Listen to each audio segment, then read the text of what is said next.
Hello दोस्तों, welcome to your educational channel मेरा classes में आपका स्वागत है।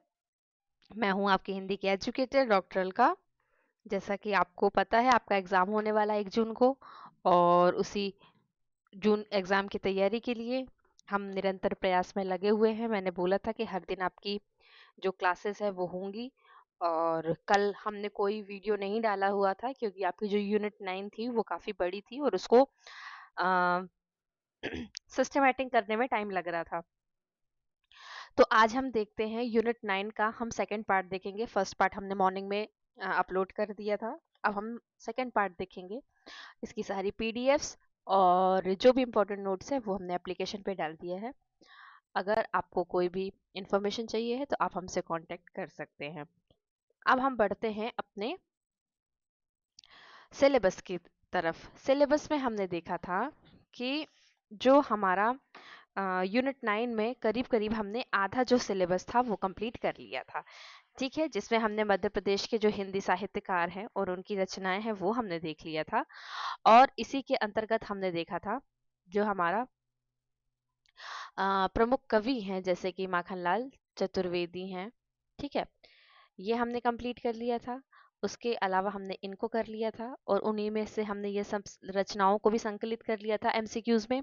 सुभद्रा कुमारी चौहान को कंप्लीट कर लिया था और बालकृष्ण शर्मा नवीन को कर लिया था हमने।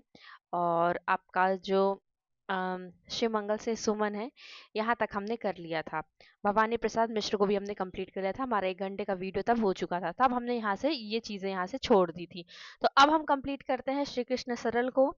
ठीक है, मुक्तिबोध को, और शरद जोशी, रमेश चंद्र की अकेला मेला डायरी, और जो प्रमुख हिंदी सेवी संस्थाएं हैं, इसमें हमने ऑब्जेक्टिव क्वेश्चंस नहीं बनाए हैं क्योंकि बस हम इसमें कुछ कुछ चीजें रहेंगी कि अकादमी के मुख्य उद्देश्य क्या है और कहाँ पर स्थित है और इसका सन क्या है। ठीक है, तो ये मैं आपको पीडीएफ में ऐसे ही दिखा दूंगी। ठीक है, तो बढ़ते हैं हम अपने पहले टॉपिक की ओर। श्री कृष्ण सरल पर आधारित जो एमसीक्यूज है उसको हम देखते हैं। ठीक है, तो चलिए सॉल्व करते हैं हम एमसीक्यूज। जल्दी कोशिश करेंगे। अभी से अगर हम 1 घंटा में हम ये कंप्लीट करने की पूरी से पूरी कोशिश करते हैं, और जो कुछ इसमें इंपॉर्टेंट होगा हम वो भी देखते चलेंगे। तो श्री कृष्ण सरल का जन्म कब हुआ है 1 जनवरी 1919 को हुआ है। इनके जन्म किस कुल में हुआ? तो एक सनाढ़ी कुल में इनका जन्म हुआ। इनके काव्य लेखन कब शुरू किया? बालावस्था में भी इन्होंने शुरू कर दिया था। जो श्री कृष्ण सरल है, उनको सरल उपनाम किसने दिया? आईएमपी, उनके गुरु भालू प्रकाश सिंह ने। जो 1929 में कृष्ण सरल जी किस क्रांतिकारी को देखकर अंग्रेज जो सार्जेंट है उन पर पत्थर मारा था? तो राजगुरु को देखकर। सरल जी ने 1942 से भारत छोड़ो आंदोलन के दौरान उनको कहां पर कैद किया गया था? तो फतेहगढ़ गुना में। सरल जी ने किस भूमिगत क्रांतिकारी को गुना में गोपनीय प्रश्रय दिया था? तो डॉक्टर बालकृष्ण विश्वनाथ केसरकर को। जो कृष्ण सरल हैं, श्री कृष्ण सरल ने भगत सिंह पर जो महाकाव्य कब लिखा था? तो 1965 पे लिखा था। जो भगत सिंह पर लिखा गया श्री कृष्ण सरल का महाकाव्य है वो किस भाषा में पहला था? तो किस भाषा में पहला था वो? मतलब इस भाषा, इसका अर्थ ये है कि इसके पहले जो भगत सिंह पर है ऐसा महाकाव्य नहीं लिखा गया था। तो कि मतलब इसका मतलब यह है कि किसी और भाषा में ये जो महाकाव्य है वो नहीं लिखा गया था। सर्वप्रथम हिंदी में या सारी भाषाओं में ये प्रथम था। ये है इसका मीनिंग। श्री कृष्ण सरल को भगत सिंह पर जो महाकाव्य लिखना था, उसकी जो प्रेरणा है, प्रेरित किसने किया? तो उनको प्रेरित किया था राजर्षि पुरुषोत्तम दास टंडन ने। जो सरल जी की साहित्यिक रचनाओं में कौन सी विधा शामिल नहीं है? ठीक है, तो वैज्ञानिक शोध पत्र, वरना उन्होंने गजल, उपन्यास, महाकाव्य ये सभी काव्य लिखे। श्री कृष्ण सरल ने अपने प्रामाणिक लेखन के लिए जो तथ्य थे वो कहाँ से संकलित किए? तो उन्होंने जो बहुत ज्यादा शहीदों पर और क्रांतिकारियों पर जो रचनाएं लिखी थी, उनका जो स्रोत था वो क्रांतिकारियों और उनके परिजनों से उन्होंने लिया। सरल जी ने तथ्य संकलन के लिए कितने देशों की यात्रा की? तो 12। ठीक है, सरल की जो पुस्तक है, सरल जी की जो पुस्तक है क्रांतिकारी कोश कब प्रकाशित की गई? 1998 की। ठीक है, आपसे पूछा जा सकता है क्रांतिकारी कोश किसकी रचना है? ठीक है, कितने क्रांतिकारियों को शामिल किया है? तो 2000। ठीक है, ये कोश कितने, इसके कितने खंड उपलब्ध हैं? तो 5 खंड उपलब्ध हैं। श्री कृष्ण सरल ने सबसे बड़ा महाकाव्य कौन सा है उनका? तो क्रांति गंगा, IMP। ठीक है, क्रांति गंगा महाकाव्य में कितनी चतुष्पदियां हैं? तो 15,000। क्रांति गंगा महाकाव्य में पृष्ठों की संख्या कितनी है? 1052, यानी 1052। सरल जी ने अपनी पुस्तकों को छपवाने के लिए क्या क्या सेक्रीफाइस किया था? तो उन्होंने घर के गहने और घर का सामान तक बेच दिया था। सरल जी ने अपनी पुस्तकों की कितनी प्रतियां बेची थी? तो 5 लाख। सरल जी ने अपनी पुस्तकों को कहाँ बेचा था? तो उदयपुर की सड़कों पर बेचा था। श्री कृष्ण सरल, ये जो मैं आपको ये क्वेश्चन दे रही हैं, इसकी PDF है हमारे पास, उसी पर आधारित ये सारे प्रश्न आपके, इनकी जीवनी पर आधारित ये प्रश्न और जो शॉर्ट नोट्स हैं उसी पर आधारित ये प्रश्न है आपके। श्री कृष्ण सरल कितनी पुस्तकों पर शोधार्थियों को डॉक्टरेट प्राप्त हुई है? तो 15। ठीक है, 15। श्री कृष्ण सरल की कितनी पुस्तकें प्रकाशित हुई हैं? तो 125। सरल जी की पुस्तकों को भारत सरकार ने किस योजना के तहत खरीदा था? तो कोई भी योजना नहीं। यानी कि इसका मतलब ये है इस प्रश्न का कि जो उनकी पुस्तकें थी ना, वो क्रांति से भरी पूरी थी, तो जो सरकार थी तो वो डरती थी इनकी पुस्तकें खरीदने से। जो सरकारी खरीद होती पुस्तकों की, तो उससे जो था सरकार डरती थी, इसलिए इनकी पुस्तकों को सरकार ने नहीं खरीदा था। ठीक है, जो सरल जी हैं उनका निधन कब हुआ? तो उनका निधन हुआ 2 सितंबर 2000 को। ठीक है, और 2021 में उनकी 21वीं पुण्यतिथि मनाई गई थी। ठीक है, सरल जी को किस भूतपूर्व पूर्व प्रधानमंत्री ने राष्ट्रकवि कहा था? तो उनको अटल बिहारी वाजपेयी ने कहा था। अटल बिहारी वाजपेयी ने सरल जी को राष्ट्रकवि कब और कहाँ कहा था? तो 1988 में चिरमिरी में कहा था। सरल जी ने कितने हस्ताक्षरित पृष्ठ लिखे हैं? तो 1,25,000। ये सब तथ्य हैं आपके नोट्स में। श्री कृष्ण सरल ने कितनी काव्य कृतियों की रचना की है? तो 5,000। सरल जी की रचनाओं में कौन सी विशेषता है? विलक्षण सरलता। सरल जी ने किस आंदोलन में भाग लिया? भारत छोड़ो आंदोलन में। अपनी पुस्तकों को बेचने के लिए क्या किया? तो इन्होंने हाथ ठेले पर बेचा। जो जो श्री कृष्ण सरल है, उनकी आर्थिक स्थिति अच्छी नहीं थी। ठीक है, तो कर्ज में डूबी उनकी आर्थिक स्थिति थी।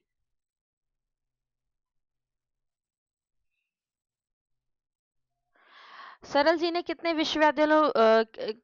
विश्वविद्यालयों में शोध का विषय बनाया है उनको? तो 15 विश्वविद्यालयों में।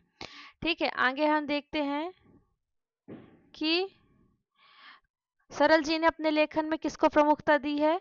तो क्रांतिकारी और शहीदों को प्राथमिकता उन्होंने दी है।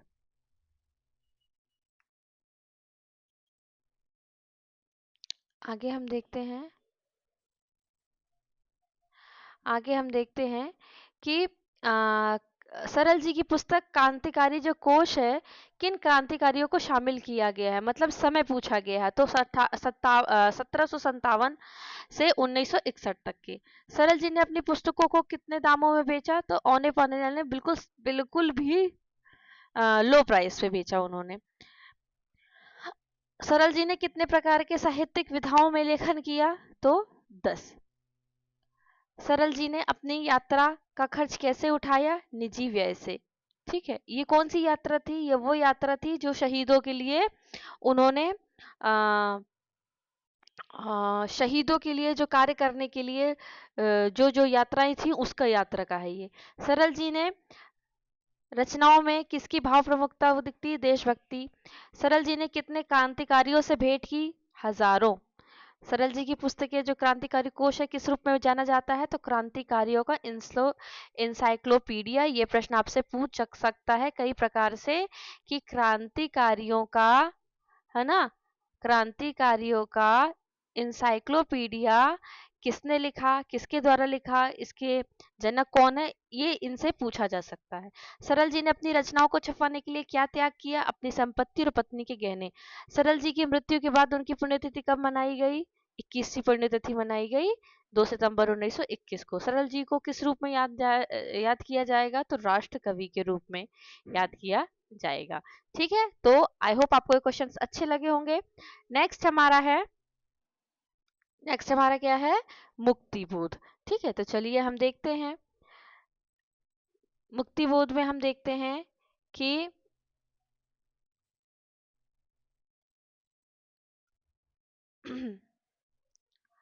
ब्रह्म राक्षस कविता के रचयिता कौन है? इजी क्वेश्चन, मुक्तिबोध है। ठीक है, मुक्तिबोध है। मुक्तिबोध का पहला काव्य संग्रह जो चांद का मुंह टेढ़ा है वो किस वर्ष प्रकाशित हुआ था? तो किस वर्ष प्रकाशित हुआ था? 1954 को प्रकाशित हुआ था।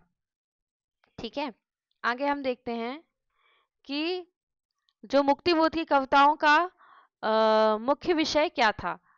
तो क्या था? सामाजिक, राजनीतिक और सांस्कृतिक चेतना। ठीक है, आगे हम देखते हैं कि जो चांद का मुंह टेढ़ा है उसमें कितनी कविताएं शामिल हैं? तो कितनी कविताएं शामिल हैं उसमें? 28 कविताएं शामिल हैं। आगे हम देखते हैं जो उनकी मुक्तिबोध का काव्य संग्रह इसमें से पूछा गया है कौन सा नहीं है। ठीक है, तो क्या है ये आपका? चांद का मुंह टेढ़ा है, ये काव्य संग्रह है। भूरी भूरी खाक धूल क्या है?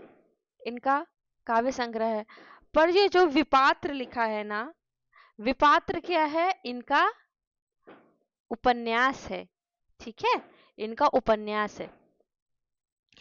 अब पूछा जा सकता है कि ये जो आपको मुक्तिबोध के उपन्यास का शीर्षक क्या है ना?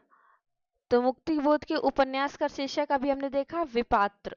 ठीक है, विपात्र है, अभी मैंने बता भी दिया आपको। मुक्तिबोध किस समीक्षात्मक कृति ने साहित्य जगत में हलचल मचाई?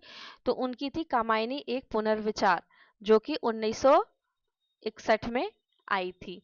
ठीक है, भारतीय इतिहास और संस्कृति पर प्रतिबंध क्यों लगाया गया था?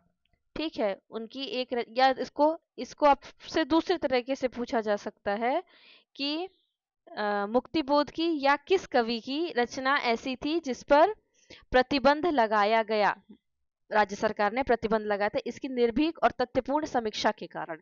ठीक है, जो ब्रह्म राक्षस है में पूनों की चांदनी किसका प्रतीक है? तो तथाकथित असफलता और भद्रता का। ब्रह्म राक्षस में बावड़ी किसका प्रतीक है? तो मानसिक संकट और अंतर द्वंद का। आगे हम देखते हैं कि जो मुक्तिबोध ने अपनी कविताओं में किस प्रकार की कविताएं लिखने का जोखिम उठाया है? तो लंबी और जटिल। अब चांद का मुंह टेढ़ा कविता में चांद का मुंह टेढ़ा किसका प्रतीक है? सामाजिक विकृति और कालेपन का। मुक्तिबोध की जो कविता है लकड़ी का शब्द किस सामाजिक मुद्दे पर केंद्रित है? तो भ्रष्टाचार और बुराई पर केंद्रित है। भूरी भूरी खाक धूल में कितनी कविताएं संग्रहित है? ये 1980 में ये संग्रह आया था और इसमें 46 कविताएं संग्रहित हैं। ठीक है, आगे हम देखते हैं कि ब्रह्म राक्षस का चरित्र किसका प्रतीक है? तो एक विद्वान जो अपनी विद्वत्ता में खोया है। मुक्तिबोध की कहानी है कहानी संग्रह काट का सपना में कितनी कहानियां शामिल हैं? तो इनका जो संग्रह है ये 1967 में प्रकाशित हुआ था और इसमें 12 कहानियां संकलित हैं। नई कविता का संघर्ष कब प्रकाशित हुआ? 1964 में। ब्रह्म राक्षस कविता में बरगद का वृक्ष किसका प्रतीक है? स्वार्थ और अंधकार का। मुक्तिबोध ने अपनी साहित्यिक रचनाओं में किस वर्ग की समस्याओं को प्रमुखता दी है? तो बुद्धिजीवी वर्ग को। जो विपात्र उपन्यास है उसमें मुक्तिबोध ने किन अनुभवों को आधार बनाया है? तो उनके शिक्षण अनुभव को। ठीक है, ब्रह्म राक्षस में सफलता के चंद्र की छाया किस भाव को व्यक्त करती है? तो मानवीय मूल्यों के ह्रास को।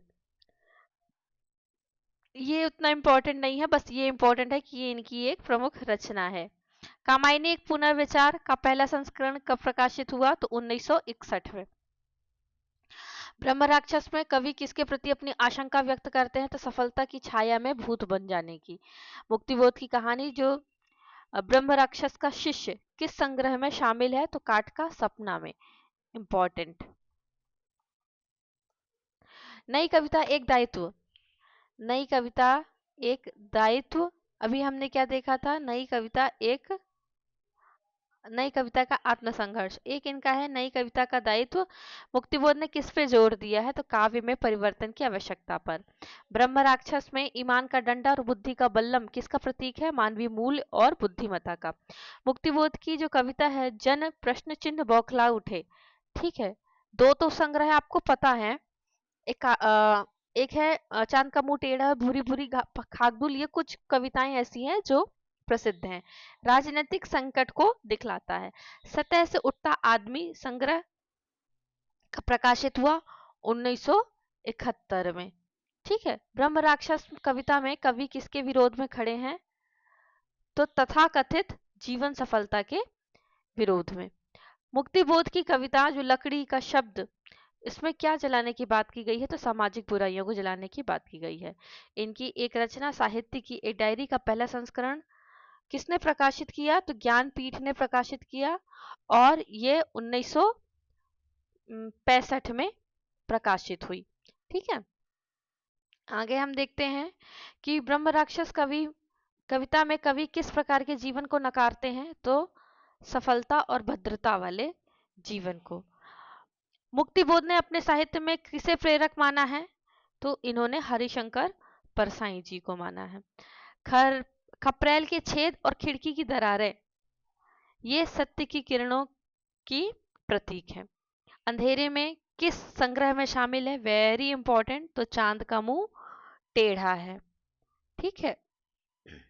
और इसके बारे में एक चीज और मैं बता दूं, ये कविता है, तो इस कविता को पहले इसका प्रकाशन हुआ था 1964 में। और किस नाम से हुआ था? इसका था आशंका के द्वीप। ठीक है। इस नाम से पहले ये आशंका के द्वीप अंधेरे में, पहले इस नाम से प्रकाशित हुआ था, फिर इसका नाम फिर अंधेरे में बाद में पड़ गया था। ठीक है। आगे हम देखते हैं कि जो आपका कामायनी एक पुनर्विचार है, किसकी समीक्षा की है? जयशंकर प्रसाद की गई है। ठीक है। ब्रह्म राक्षस जो कविता है में कवि ने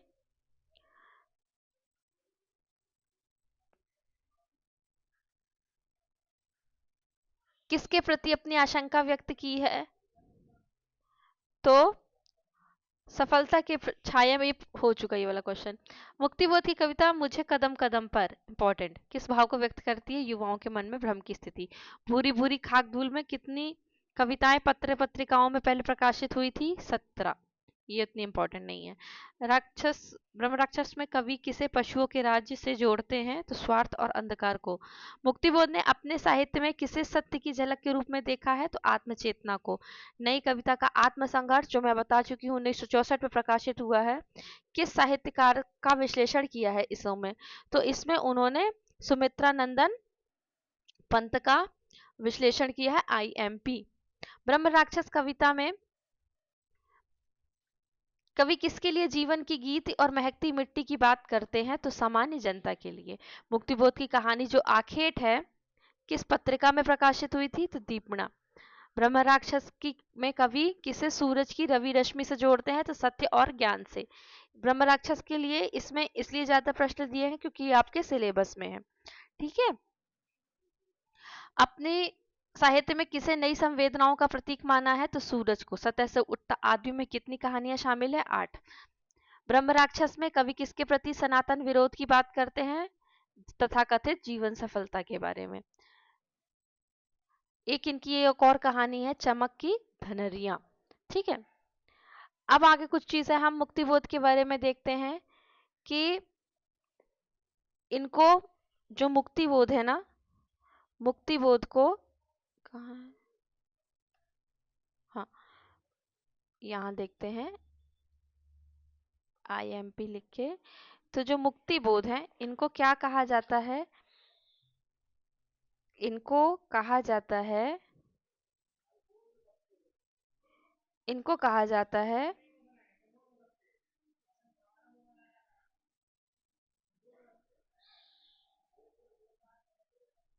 ये पेन नहीं चल रहा, इनको कहा जाता है गहन अनुभूति और तीव्र इंद्रिय बोध का कवि कहा जाता है। ठीक है। और इनकी जो चर्चित कविताएं हैं वो है अंधेरे में, ब्रह्म राक्षस, सिरफिरे का गीत, भूल गलती, अंतःकरण का आयतन। पेन नहीं चल रहा, हाँ अभी चलेगा। हाँ, तो मैंने अभी क्या बताया आपको इनके बारे में? एक है गहन अनुभूति और तीव्र इंद्रिय बोध का कवि, उनको कहा जाता है। और इनकी जो चर्चित कविताएं हैं वो है एक अंधेरे में, ठीक है, दूसरी कौन सी है? ब्रह्म राक्षस, तीसरी क्या है? भूल गलती, चौथा क्या है? अंतःकरण का आयतन। अंतः, ये सब आपके पीडीएफ में दिया हुआ है, अंतःकरण का आयतन। ठीक है। और जो तार सप्तक था 1943 प्रथम, उसमें इनकी 17 कविताएं जो थी वो प्रकाशित हुई थी। ठीक है। और इनके बारे में बहुत सारी चीजें हैं, लेकिन वो हम एमसीक्यूज की वीडियो में क्यों उसको डिस्कस कर रहे हैं, वो आपकी पीडीएफ में दी हुई हैं। ठीक है। तो आगे हम देखते हैं कि हमारा जो मुक्तिबोध से संबंधित जो प्रश्न थे एमसीक्यू वो यहाँ पर हुए। अब हम देखते हैं, हमारा यहाँ पर ये वाला टॉपिक खत्म हो गया है। ठीक है, ये टॉपिक हमारा खत्म हो गया है। तो अब हम क्या करेंगे? अब हम क्या करेंगे यहाँ पर? अब हम यहाँ पर क्या करते हैं, शरद जोशी और रमेश चंद्र शाह अकेला के वीडियो को यहाँ पर, मतलब एमसीक्यूज को यहाँ पर हम देखते हैं। तो चलिए शुरू करते हैं। हम देखते हैं शरद जोशी को। तो शरद जोशी में हम देखते हैं सबसे पहले शरद जोशी के बारे में हम देखते हैं कि ये उज्जैन से संबंधित थे। ठीक है, उज्जैन से इनका संबंध था। 1931 में इनका जन्म हुआ।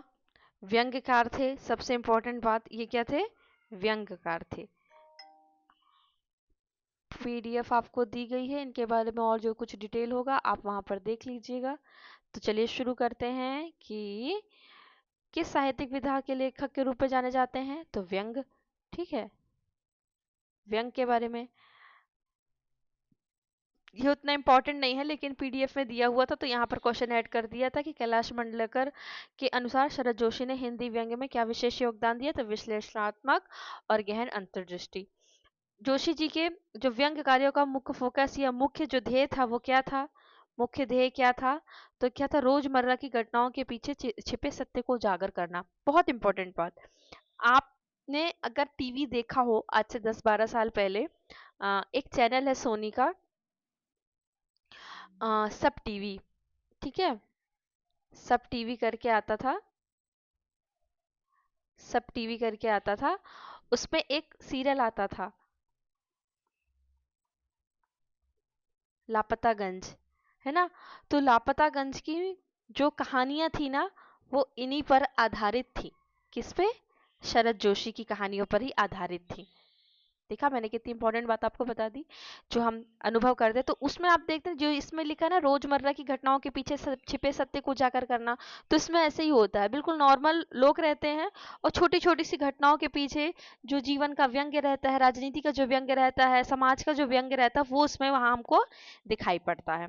शरद जोशी ने हिंदी व्यंग्य में महत्वपूर्ण योगदान किस काल में दिया था? स्वतंत्रता के बाद दिया था, चूंकि जन्म उनका 131 है, लेकिन लेखन कार्य करते करते उनको स्वतंत्रता के बाद ही समय प्राप्त हुआ। जोशी जी जैसे लेखक का उनकी जीवनी का क्या उद्देश्य है? व्यक्तिगत जीवन और समकालीन सामाजिक राजनीतिक संदर्भ को दर्शाना। जोशी जी का जन्म कहाँ हुआ? Very important, Ujjain.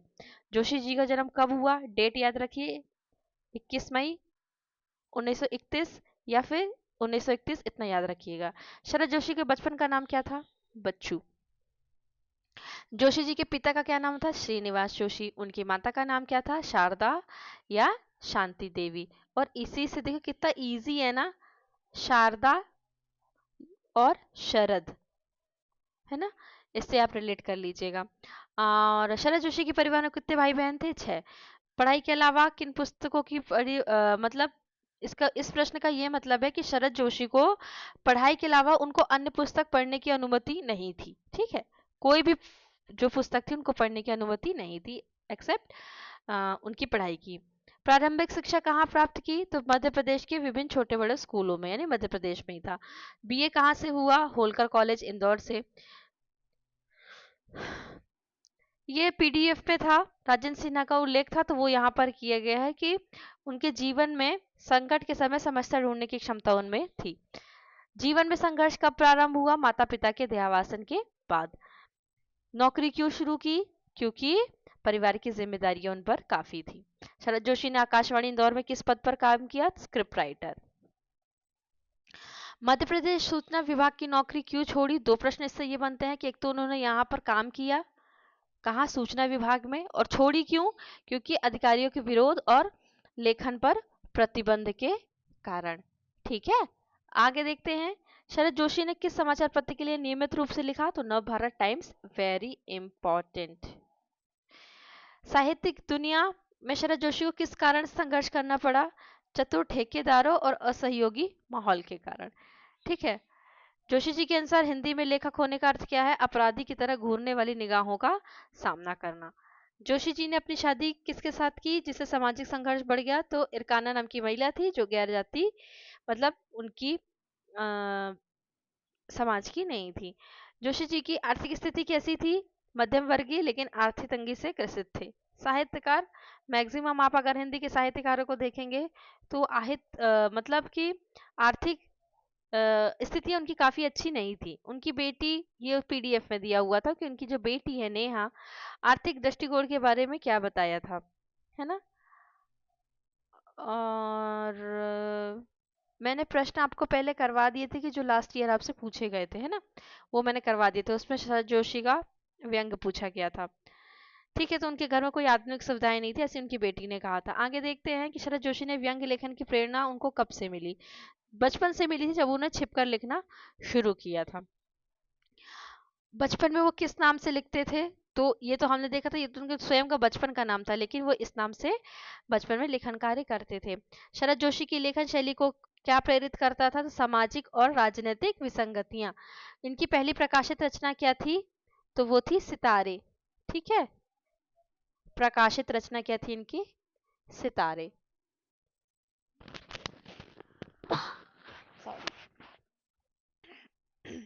आगे हम देखते हैं कि जो उनकी रचना है ना, उनकी रचनाओं में हम देखते हैं कि हमको परिक्रमा पहली रचना मिलती है, जो यहाँ पर परिक्रमा दी हुई है ना।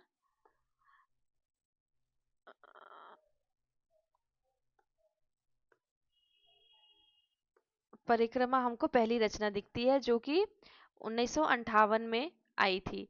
तो इनकी रचनाओं का क्रम कैसे देखते हैं हम? पहले परिक्रमा, फिर किसी बहाने, फिर जीप पर सवार इल्लियां, फिर राह किनारे बैठ, फिर तिलिस्म, फिर उनकी स्वयं की मेरी श्रेष्ठ व्यंग रचनाएं। ठीक है, मेरी श्रेष्ठ व्यंग रचनाएं, फिर यथासंभव, फिर हम भ्रष्टन के भ्रष्ट हमारे। ठीक है, मुद्रिका रहस्य, 2 व्यंग्य नाटक, झरता नीम, नावक के तीर, लास्ट में क्या था? नावक के तीर। ये उनकी रचनाएं थी। ठीक है, ये आपको सब पीडीएफ से ही मैं बता रही हूँ, पीडीएफ में आपकी ये सारा है। तो ये पहली सितारे जो थी उनकी कविता संग्रह था, और जो परिक्रमा है ये उनकी व्यंग से संबंधित प्रथम रचना थी। शरद जोशी के लेखन में किस भावना का प्राधान्य था? गलत के खिलाफ विरोध। ठीक है। पहला व्यंग्य संग्रह कौन सा था? तो परिक्रमा, मैंने आपको बताया 1958। ठीक है। कितनी व्यंग्य रचनाएं इसमें शामिल थी? तो 60। जो उनकी दूसरी थी किसी बहाने, उसमें कितनी रचनाएं थी? 21। जीप पर सवार इलिया में कौन सी रचना शामिल नहीं है? तो सरकार का जादू। ये शामिल है, सॉरी है, कौन सी रचना शामिल है? तो सरकार का जादू उसमें शामिल है। और इसके अलावा उसमें और कौन सी है? जैसे सरकार का जादू है, ये दो चीजें कुछ देख लीजिएगा, सरकार का जादू है, ठीक है। दूसरी कौन सी है? जीप पर सवार इलिया। फिर एक मिनी एक मिनी भ्रष्टाचार। फिर राजनीतिक हलचल है, नगर संस्करण, ख्याली राम जी का दल बदल, जीप पर और जीप वाले, बजट की एक बजट की रात एक शहर में, चुनाव एक मुर्गा भीती, है ना। ये सब इसी में, इसी संग्रह में शामिल है। आगे हम देखते हैं कि जो यथासंभव है, यथासंभव यथासंभव में है कि किस वर्ष प्रकाशित हुआ? ये तो ठीक है, 85 में प्रकाशित हुआ। और ये जो संग्रह था ना यथासंभव को, इसको सबसे ज्यादा मतलब कि कहा जाए तो इसको अपूर्व लोकप्रियता इसी संग्रह को मिली थी, है ना। आगे हम देखते हैं कि जोशी जी ने किस फिल्म के लिए लेखन कार्य किया था? तो छोटी सी बात। ठीक है। इसके अलावा मैं आपको बता दूं, छोटी सी बात को तो लिखा था, इसके अलावा उन्होंने क्षितिज, सांझ को आँच नहीं, गोधूली, दिल है कि मानता नहीं जैसी फिल्मों के लिए भी इन्होंने लेखन कार्य किया था। ठीक है। आगे हम देखते हैं शरद जोशी ने किस दूरदर्शन धारावाहिक के लिए लेखन कार्य किया था? तो विक्रम विक्रम वेताल के लिए दूरदर्शन धारावाहिक में काम किया था। इसके अलावा जो अन्य थे वो थे, ये जो है जिंदगी, सिंहासन बत्तीसी, वाह जनाब, देवी जी, प्याले में तूफान, दाने अनार के, और ये दुनिया गजब की, अन्य धारावाहिक भी इन्होंने लिखे थे। शरद जोशी ने किस पत्रिका में बैठे ठाले जो है वो व्यंग्य लिखा था? तो बैठे ठाले किस में लिखा था उन्होंने? धर्मयुग में। ठीक है। एक बैठे ठाले का जो स्तंभ है वो धर्मयुग पत्रिका में लिखा था। इसके अलावा जो रविवार एक पत्रिका थी, उसमें ये किस कॉलम से लिखते थे? तीर तीर नामक कॉलम से ये लिखते थे। ठीक है। नवभारत टाइम्स में मैंने आपको पहले भी बता दिया है, सारिका, धर्मयुग, साप्ताहिक हिंदुस्तान आदि में ये सब व्यंग्य लिखते थे। प्रतिदिन स्तंभ लेखन नवभारत टाइम्स में शुरू किया। दो व्यंग्य नाटकों के नाम क्या? एक गधा था उर्फ अलादात खां और अंधों का हाथी। वेरी इंपॉर्टेंट, ये एक बार पूछा गया था नेट पे। जोशी जी को 83 में कौन सा पुरस्कार मिला? तो उनको चकल्लस पुरस्कार मिला। ठीक है। आगे हम देखते हैं, और ये पत्रकारिता और दूरदर्शन और मंच और फिल्म में उन सब की खासी मतलब अच्छी पहुंच थी, उनकी पैठ थी, मजबूती थी। इन्हीं इन उपलब्धियों के कारण इनको 83 में चकल्लस, बहुत यूनिक है ये। ठीक है। बहुत ही यूनिक मतलब अद्वितीय है। आगे हम देखते हैं शरद जोशी को किस वर्ष पद्मश्री से सम्मानित किया गया? तो शरद जोशी को 1990 में राष्ट्रपति द्वारा पद्मश्री सम्मान से सम्मानित किया गया। ठीक है। आगे हम देखते हैं, आमतौर पर ये जो थे पुरस्कारों के खिलाफ रहते थे, है ना, इसलिए सबके जो उनके विरोधी लेखक थे वो उनकी निंदा करते थे। ठीक है। लेकिन क्या होता था कि जब कोई अच्छी नीयत से कोई चीज दे तो वो उसको एक्सेप्ट भी कर लेते थे। जोशी जी को मध्य भारत हिंदी साहित्य समिति ने किस उपाधि से सम्मानित किया था? तो इनको सारस्वत मार्तंड से सम्मानित किया गया था। मरणोपरांत उनको कौन सा पुरस्कार प्राप्त हुआ था? तो मरणोपरांत उनको परिवार पुरस्कार प्राप्त हुआ था। ठीक है, आगे हम देखते हैं कि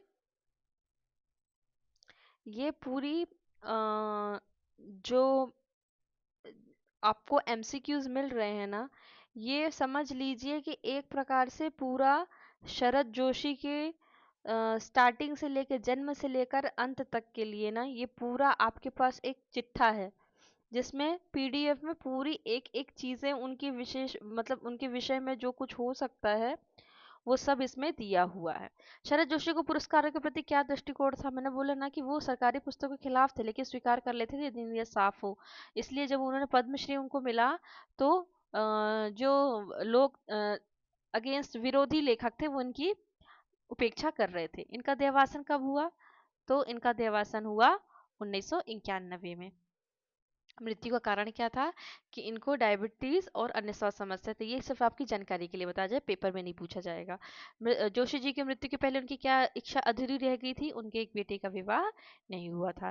व्यक्तित्व कैसा था? साधारण, सहज और आत्मीय। साहित्य का मुख्य उद्देश्य क्या था? जीवन को सौंदर्य से संपन्न करना और सामाजिक विसंगतियों पर प्रहार करना। ठीक है, तो यहाँ हमने क्या देखा उनके बारे में?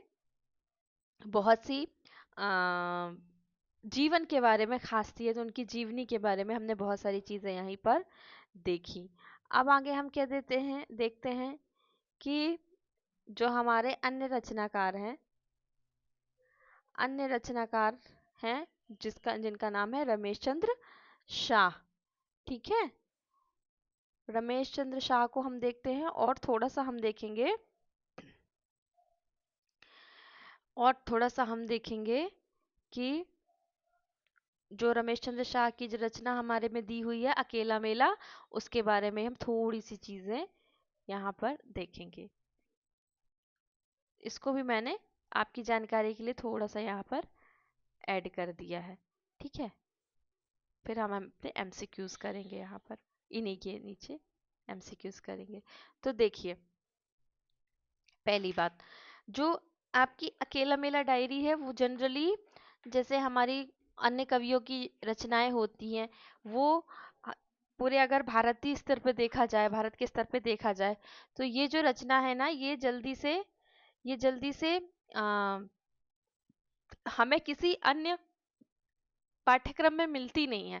तो इससे संबंधित जो प्रश्न है ना वो अभी इतने मतलब मजबूत नहीं है, इतने समृद्ध नहीं है कि उसको देखकर या उसको ऑब्जर्व करके हम उसके लिए प्रश्न बना सके। इसलिए आपको जो मूल आपका जो पुस्तक है वो आपको पढ़ना ही पड़ेगा।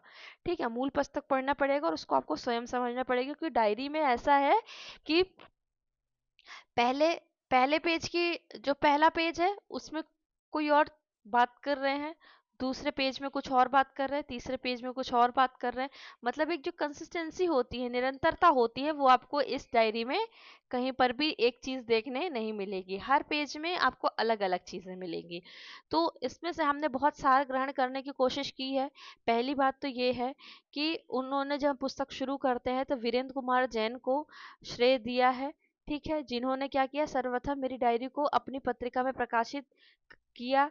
ये ये प्रश्न इससे प्रश्न बन सकता है कि उन्होंने स्वयं लिखा है उस पुस्तक में कि सर्वप्रथम मेरी डायरी अपने पत्रिका में प्रकाशित की, और मुक्ति बोध जी को दूसरा धन्यवाद दिया कि जिन्होंने मेरे प्रारंभिक कवित्व को अपने अमूल्य अविस्मरणीय आशीर्वचनों से कृतार्थ किया। ठीक है, बाकी हम भूमिका देखते हैं, तो भूमिका आप थोड़ा सा पढ़ लीजिएगा क्योंकि भूमिका से बहुत से प्रश्न आ सकते हैं, बाकी तो हमने ऐड किए ही हैं। ठीक है, भूमिका में जो हमको थोड़ा सा इम्पोर्टेंट लगा वो ये था कि इस पुस्तक यानी अकेला मेला में जो संकलित डायरी के कुछ अंश है वो आधारशिला, ठीक है, पत्रिका, आकार पत्रिका, वागार्थ पत्रिका, समकाल, पाठ, नई धारा, ठीक है, चिंतन सृजन, पूर्वग्रह, अक्षर पर्व और लोकमत समाचार पत्र में ये सब इनके कुछ कुछ अंश छपे हुए थे। ठीक, इससे प्रश्न बन सकता है। अब यहाँ पर हमने क्या किया है कि महत्वपूर्ण तथ्य जो हमको पुस्तक में मिले थे और उद्धरण मतलब कोटेशन, जो जैसे कोटेशन थे वो हमने सेम टू सेम यहाँ पर उतारे हैं, इसलिए क्योंकि कोटेशन पूछ सकता है आपसे कि किस रचना का कोटेशन है, क्योंकि पिछली बार जब प्रश्न आया था तो आपसे सीधे पुस्तक की पहली लाइन पूछी गई थी। पुस्तक की पहली लाइन थी। जब आप पुस्तक खोलेंगे तो पहली लाइन में आपको मिलेगा कि दुख दग्ध जगत और आनंदपूर्ण स्वर्ग दोनों के एकीकरण का यत्न ही साहित्य है। ये किस कोटेशन चूंकि जयशंकर प्रसाद का है ये, लेकिन पूछा आपसे आपके एग्जाम की दृष्टि से पूछा गया था किसकी रचना, और उसका था अकेला मेला। ये पहली लाइन थी, इसलिए हमने कोटेशन वैसे के वैसे उतार लिए हैं। अब कोटेशन जो उतरे हैं उसी में आप इंपॉर्टेंट चीजें देख सकते हैं, वो मैं बताऊंगी कैसे देख सकते हैं। वैसे आपको देखना क्यों, आपको तो एमसीक्यूज हल करने हैं, तो एमसीक्यूज तो मैं हल करवा ही रही हूँ। ये मैंने बता रही हूँ कि मैंने यहाँ पर शामिल किया था। यहाँ पर जैसे कि ये तो मैंने तथ्य लिखे थे कि जो शाह जी की जो डायरी है ना, उसमें माँ के लिए ईजा शब्द का प्रयोग हुआ है, ठीक है। और चिरंजी लाल काका जो शाहजी के अल्मोड़ा वाले घर के पास रहने वाले व्यक्ति, साहित्य मर्मज्ञ भी थे, काफी चर्चाएं उनकी उनसे होती रहती थी। फिर अकेला मिला डायरी में क्या है, भोपाल के हमीदिया कॉलेज का विवरण है, भारत भवन का वर्णन है, ठीक है, मुल्कराज आनंद द्वारा लिखे गए उपन्यास अछूत का वर्णन है, फ्रॉयड का वर्णन है, कुमारगंध, बहुत सारे लोगों का पाश्चात्य काव्य शास्त्र से नहीं, अगर हम पाश्चात्य कवियों को देखें तो उन बहुत सारे कवियों को और उनकी रचनाओं का भी इस पे काफी उल्लेख है। उनकी स्वयं की जो रचनाएं हैं जैसे कि रामरेख बाबू, कवच, बेघर, डंक, अयोध्या कांड, जंगल में आग, ये सब उनकी प्रमुख रचनाएं जिसका विवरण उन्होंने दिया है। अब इसमें ये जो कोटेशन है, ये कोटेशन है, ये कोटेशन है, ठीक है। तो अब इसमें दो तीन चीजें, जैसे डीपी अग्रवाल के बारे में पूछ सकता है, कासार देवी के बारे में पूछ सकता है, ठीक है, और यह पूछ सकता है कि मतलब डीपी के बारे में पूछ सकता है, डीपी के बारे में पूछ सकता है इनसे, ऐसे करके डीपी पीआरएल, ये क्या थे ये पीआर, जब पूछा जाएगा आपसे पीआरएल कौन थे, ठीक है, या अहमदाबाद में जो प्रोफेसर थे उनका नाम क्या था, या रेडियो कार्बन डेटिंग का विशेषज्ञ कौन था, ऐसे पूछा जा सकता है। इसीलिए मैंने पूरा इसको यहाँ पर कोट कर दिया है, ठीक है। आगे हम देखते हैं, ऐसी बहुत सारी चीजें हैं। आगे हम ऐसे देखते हैं कि पोएट्री एंड ट्रूथ, ठीक है, from my on life volume 1 and volume पर डाले गोएठे, ये पाश्चात्य कवि है, ठीक है। ये आत्मकथा वृद्धावस्था की दहलीज पर पहुंच लिखी थी। तो अब पूछ जाएगा पोएट्री एंड ट्रूथ क्योंकि इस पुस्तक में शामिल है, तो आपसे या तो इस रचना के बारे में पूछा जा सकेगा या गोएठे के बारे में पूछा जा सकेगा, ठीक है, मालिनी राजुरकर के बारे में पूछा जा सकेगा। तो इसलिए मैंने सेम टू सेम वहां पर उतार दिए हैं। कुमायूं विश्वविद्यालय के बीए हिंदी के पाठ्यक्रम में उनका एक निबंध संग्रह लगा था। अभी आप एमसीक्यूज में भी ये हल करेंगे, ठीक है। तो ऐसे मैंने यहाँ पर आपका जो अकेला मेला डायरी है उसका मैंने यहाँ पर विवरण दिया है, और इसी के नीचे मैं आपको एमसीक्यूज भी दिखा रही हूँ। चलिए, तो अकेला मेला डायरी किसके प्रति समर्पित है, तो वो है वीरेंद्र जैन और गजानन माधव मुक्तिबोध, पहले किताब के पहले पन्ने पर यह चीज अंकित है, ठीक है। मुक्तिबोध ने रमेश चंद्र शाह के लिए क्या किया था, उनकी प्रारंभिक कवित्व को आशीर्वचनों से कृतार्थ किया था। अकेला मेला डायरी है ना, उसके अनुसार डायरी लेखन का एक कारण क्या हो सकता है, तो ये हो सकता है अंतर यात्रा को पकड़ना, दर्ज करने की प्रक्रिया, ये आपकी पुस्तक से उल्लेखित है, मैं मन से नहीं दे रही हूँ, पुस्तक में ये लिखा है, ठीक है, इसलिए यहाँ पर ये प्रश्न बना है। डायरी की तुलना लेखक ने किससे की है, डायरी की तुलना तो आत्मकथा और संस्मरणों से की है। डायरी का शीर्षक क्या दर्शाता है, व्यक्तिगत एकांत और आत्मचिंतन। लेखक के अनुसार डायरी लेखन का उद्देश्य क्या हो सकता है, स्वांतःकरण शांति यानी आत्म शांति के लिए। डायरी में लेखक की डायरी किस प्रकार के पाठकों को आकर्षित करती है, तो सामान्य और काला जो कलम मर्मज्ञ है दोनों पाठकों को। डायरी में लेखक ने अपने लेखन को किसके साथ जोड़ा है, तो किसके साथ जोड़ा है, व्यक्तिगत अनुभव और साहित्यिक चिंतन के साथ। लेखक के अनुसार डायरी में दर्ज बातें कैसी होनी चाहिए, ऐसी जिसमें सहृदय पाठक साझा कर सके। डायरी का प्रारंभ कब और कहां से होता है, तो यह होता है आपका सीधी 3 जुलाई 1969 से। लेखक ने अपनी माँ के लिए किस शब्द का प्रयोग किया है, ईजा शब्द का। चिरंजी लाल काका कौन थे, ये अल्मोड़ा में लेखक के पड़ोसी और साहित्य मर्मज्ञ थे। किस साहित्यकार से मुलाकात का वर्णन किया है भोपाल के भारत भवन में? तो भवानी प्रसाद मिश्र का। ठीक है। मुल्क राज आनंद के बारे में लेखक का क्या विचार है? जैसा कि डायरी डायरी में लिखा हुआ है, तो वे गंभीर और आत्मीय भाव वाले व्यक्ति थे। डायरी में जो मुल्क राज आनंद के लिए उनके किस उपन्यास का वर्णन यहाँ पर किया गया है? तो अछूत उपन्यास का। निर्मल वर्मा ने लेखक की किस कहानी को सर्वश्रेष्ठ बताया है? तो रामरख बाबू को। ठीक है। 1980 में अल्मोड़ा में लेखक ने किसके साथ कासर देवी की यात्रा की? तो उन्होंने किसके साथ यात्रा की? डीपी अग्रवाल के साथ। डीपी अग्रवाल ने अपने लड़कपन में क्या करके भूत प्रेतों को भय से निर्मूल किया था? तो मसान से खोपड़ी लाकर। ठीक है। 1980 को लेखक ने अज्ञेय के चिंतन की तुलना किसके साथ की है? टी एस इलियट के साथ। ये सन मत याद रखिएगा, तो इतना भी याद रखिएगा ना, तो टी एस इलियट के साथ। डायरी में लेखक ने किस नाटक को देखने का उल्लेख किया है? तो उद्ध्वस्त धर्मशाला का। लेखक ने हिंदी स्वराज को किस प्रकार से वर्णित किया है? कि भारतीय स्वतंत्रता संग्राम का ये बीज ग्रंथ है। अकेला मेला डायरी में लेखक ने अपने पहले उपन्यास का नाम क्या बताया है? गोबर गणेश। लेखक ने कौसानी में अंतिम पृष्ठ पर किस प्राकृतिक दृश्य का वर्णन किया है? तो हिम श्रेणियों का जगमगाना। ठीक है।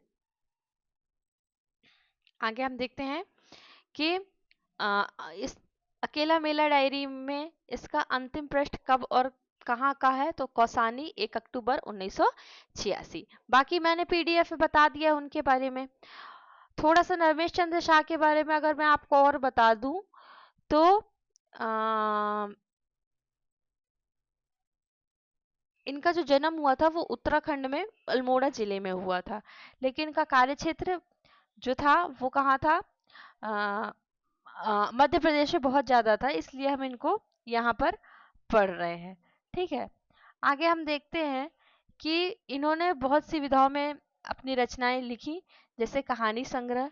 ठीक है। तो जिसको जंगल में जो आग है ना, अभी हमने पढ़ा भी था, जंगल में आग। ठीक है। जो कि 1978 में प्रकाशित हुई। इसका उल्लेख इसमें इस जो अकेला मेला डायरी है इसमें इसका उल्लेख आया हुआ है। ठीक है। और उपन्यास में गोबर गणेश का उल्लेख आया है, जो उन्होंने गोबर गणेश भी उनका फर्स्ट था, ये भी फर्स्ट था। ठीक है। और ये भी फर्स्ट उपन्यास था, ये फर्स्ट कहानी थी, ये फर्स्ट उपन्यास था। गोबर गणेश ये भी क्या था? 1978। ठीक है। और इसके अलावा इनके जो अन्य उपन्यास थे वो थे किस्सा गुलाम का, पूर्वापर, आखिरी दिन, पुनर्वास, आप कहीं नहीं रहते विभूति बाबू, सफेद पर्दे पर, कमबख्त इस मोड़ पर, विनायक, है ना, और असबाब ए वीरानी और कथा सनातन। ये इनकी उपन्यास थे। काव्य संग्रह में हम देखें तो पहला क्या था? कछुए की पीठ पर, हरिश्चंद्र आओ, नदी भागती आई है, उकाव हुलार जो कि कुमाऊनी कविता संग्रह है, प्यारे मुचकुंद को, चाक पर, देखते हैं शब्द भी अपना समय, अनागरिक और आधुनिक कविमाला, ये इनके काव्य संग्रह थे। इसी हिसाब से इन्होंने जो था साहित्य में साहित्य आलोचना भी की है उन्होंने, जिसमें हम जयशंकर प्रसाद और अज्ञेय इन पे हम विशेष रूप से उनकी रचनाएं देखते हैं। यात्रा व्रत उनका है एक लंबी छां। रमेश चंद्र शाह के बारे में हमको सब पढ़ना पड़ेगा क्योंकि ये हमारे सिलेबस में है। ये सब मैंने आपको दिया हुआ है आपके पीडीएफ में दिया हुआ है आपको। एक और खास चीज कि जो अकेला मेला डायरी है उनकी, ये 2009 में आई थी। और जो इनकी दूसरी डायरी है उसका नाम है इस खिड़की से, जो आई थी 2010 में। ठीक है। ये इनके बारे में कुछ चीजें हो गई। अब हम देखते हैं ये हो गया। तो सिलेबस के हिसाब से हमारा क्या हो गया? सिलेबस के हिसाब से अगर हम देखें, सिलेबस के हिसाब से अगर हम देखें तो हमारा शरद जोशी के प्रतिनिधि व्यंग्य हो गए हैं, है ना।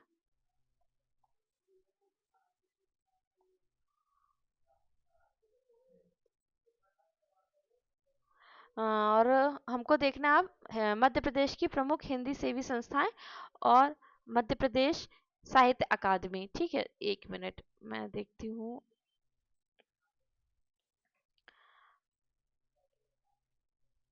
मध्य प्रदेश की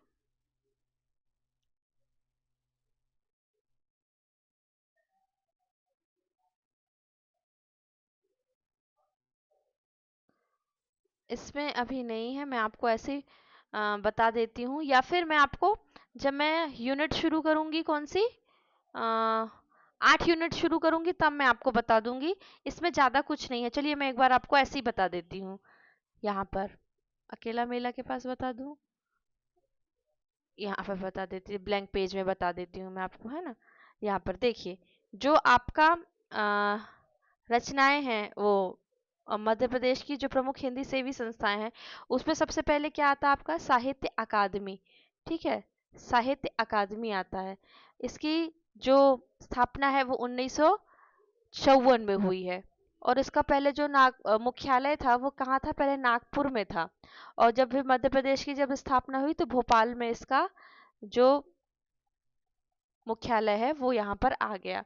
ठीक है, बाकी मैं और आपको इसका जो डिटेल है वो अगले एमसीक्यूज आपको यूनिट 8 में करवा दूंगी, मोटा मोटा आपको बता देती हूँ। ठीक है, और ये जो साहित्य अकादमी है ये कई गतिविधियां करवाती, कई आयोजन करवाती है, जिसमें मैंने करीब करीब 45 कार्यक्रम का उसमें उल्लेख किया था, जिसमें हम देखते हैं कि पंडित भवानी प्रसाद मिश्र समारोह करवाती है, नरेश मेहता समारोह, ठीक है, संत पीपा व्याख्यान, बहुत सारे, बालकृष्ण शर्मा नवीन स्मृति समारोह, और आपका गजानन माधव मुक्तिबोध स्मृति समारोह, पद्माकर स्मृति समारोह, शरद जोशी स्मृति समारोह, हरिशंकर परसाई स्मृति समारोह, सुभद्रा कुमारी चौहान स्मृति समारोह जो कि जबलपुर में होता है ना। ये मैंने गतिविधि के नाम, स्थान और जन्म सब कुछ इनका दिया था डिटेल में। ठीक है, और भी पीडीएफ में, और मैं आपको अगली वाली जो पीडीएफ आएगी वो उसमें दिखाऊंगी। फिर ग्रंथ अकादमी मध्य प्रदेश हिंदी ग्रंथ अकादमी। ठीक है, तो इसमें हम देखते हैं, इसका उद्देश्य देखते हैं, और इसकी जो स्थापना थी वो 1969 में की गई थी। ठीक है, और इसमें हम देखें कि इसकी इसमें योजनाएं हैं, गतिविधियां हैं, और कार्य जो कार्य करने की जो व्यवस्था है उससे बहुत सारे लोग, जैसे उच्च शिक्षा मंत्री इसका अध्यक्ष होता है, फिर सदस्यीय प्रबंधन मंडल होता है, ये सारे लोग इसमें इंक्लूड होते हैं। ये भी भोपाल में ही यहाँ पर है। फिर आगे हम देखते हैं निराला सृजन पीठ, देखते हैं निराला सृजन पीठ, तो ये कहाँ पर है, ये भी भारत भवन भोपाल में ही है। ठीक है, और इसमें जिस स्थापना है 1984। ठीक है, इसकी योजनाएं मैं आपको पिछली बार अगली उससे पूरा इसको बता दूंगी, एक बार पीडीएफ आपको दिखा दूंगी। फिर उसके बाद मुक्तिबोध सृजन पीठ है, ये कहाँ पर है, ये पिछली बार प्रश्न आया था आपका इससे, तो ये कहाँ, ये सागर में है। ये कहाँ है, ये सागर में है। आगे हम देखते हैं कि प्रेमचंद सृजन पीठ भोपाल में है। ठीक है, तुलसी अकादमी संस्कृति विभाग यानी भोपाल में, ये भोपाल के ही अंतर्गत आता है। ये तुलसी अकादमी से पिछली बार प्रश्न पूछा गया था कि ये क्या करता है, तो ये जो पांडुलिपि से प्रश्न पूछा गया था कि पांडुलिपियों को प्रकाशित करवाता है। ठीक है, तो ये आपका छूट गया है, तो ये मैं आपको जब यूनिट 8 स्टार्ट करेंगे तब मैं वहां पर आपको उसका कंप्लीट करवा दूंगी, पीडीएफ भी दिखा दूंगी एक बार ही आपको। तो चलिए ठीक है, हम मिलते हैं अपने अगले वीडियो में। तब तक के लिए हमारा जो ये वाला जो वीडियो है वो यहाँ पर हमारा कंप्लीट होता है यूनिट 9 का, और हम इसके प्रश्न और करेंगे जब हमारा एक बार यूनिट 1 तक कंप्लीट हो जाएगा। जब हमारा यूनिट 1 तक कंप्लीट हो जाएगा तब हम इसको कंप्लीट करेंगे। तो चलिए ठीक है, मिलते हैं हम अगले वीडियो में। वीडियो देखने के लिए आपका बहुत बहुत धन्यवाद, और वेट कीजिए और अपनी तैयारी को कंटिन्यू कीजिए। Thank you so